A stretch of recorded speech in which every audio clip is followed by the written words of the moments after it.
ಗ್ರಾಮಗಳಲ್ಲಿ ಯಾವ ರೀತಿ ಪ್ರಯಾಣವನ್ನು ಮಾಡುತ್ತಿದ್ದಾನೆ ಬಲ.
ಕೈಲಾಸದಿಂದ ನಂದೀಶ್ವರನ ಭೂಲೋಕಕ್ಕೆ ಬಂದು ಪರಮಾತ್ಮನು ಹೇಳಿರುವ ಮಾತನ್ನು ಮರೆತೇ ಬಿಟ್ಟಿದ್ದಾನೆ.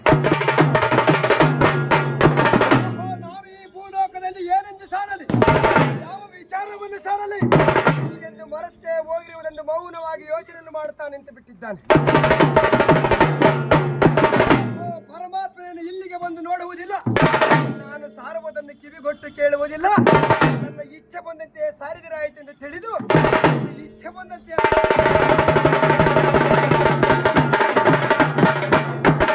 ದೇವಾಯೇ ಶಂಭವೇ. ಅದು ಯಾವ ರೀತಿ ಎಂದರೆ ಮುದುಕರಿಗೆ ಒಂದು ದಿನಕ್ಕೆ 2 ಹೊತ್ತು ಮಹಾಪ್ರಸಾದ, ಮುದುಕರಿಗೆ ಒಂದು ದಿನಕ್ಕೆ 2 ಹೊತ್ತು ಮಹಾಪ್ರಸಾದ, ಯುವಕರಿಗೆ ಒಂದು ದಿನಕ್ಕೆ 3 ಹೊತ್ತು ಮಹಾಪ್ರಸಾದ, ಚಿಕ್ಕ ಚಿಕ್ಕ ಮಕ್ಕಳಿಗೆ ಆಡುತ್ತಿರುವಂತ ಕಂದ ಮಗಳಿಗೆ ಒಂದು ದಿನಕ್ಕೆ ಲೆಕ್ಕವಿಲ್ಲದಷ್ಟು ಮಹಾಪ್ರಸಾದವಾಗಲಿ, ಒಂದು ದಿನಕ್ಕೆ ಲೆಕ್ಕವಿಲ್ಲದಷ್ಟು ಮಹಾಪ್ರಸಾದವಾಗಲಿ ಎಂದು ಸಾರುವುದೆಲ್ಲವೂ ಮುಗಿದ ನಂತರ ಇಂದಿನಂತೆ ಕೈಲಾಸಕ್ಕೆ ಬಂದು ಬಿಟ್ಟಿದೆ.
ಪಣಗೆರಿಸಲು ಕುಮಾರನಾಥ ಕಂಡು ಗಡಿಯ ವೀರಭದ್ರ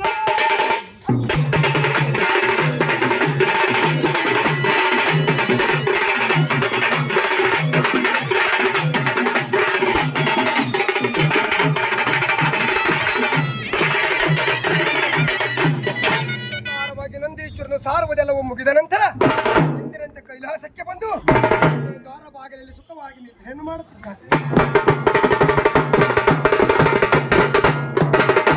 ಆಗಲ ಜಗದೊಡೆಯನಾದ ಶಂಕರನು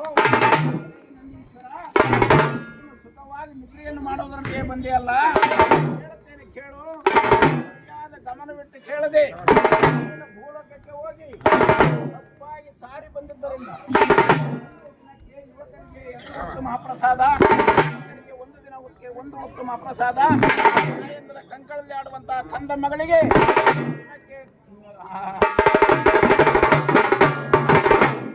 ಲೆಕ್ಕವಿಲ್ಲದಷ್ಟು ಮಹಾಪ್ರಸಾದವೆಂದು ಸಾರಿ ಬಂದೆಯಾ?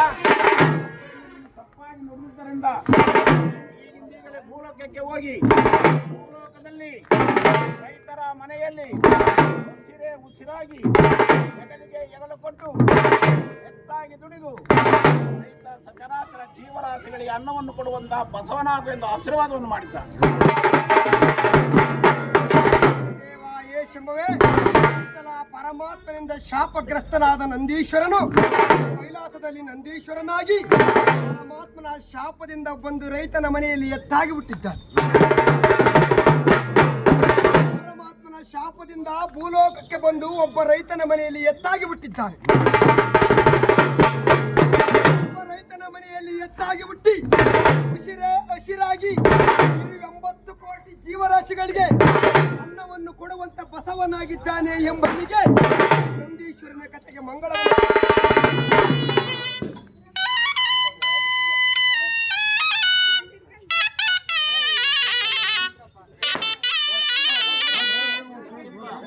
ದೀಪಾವಳಿ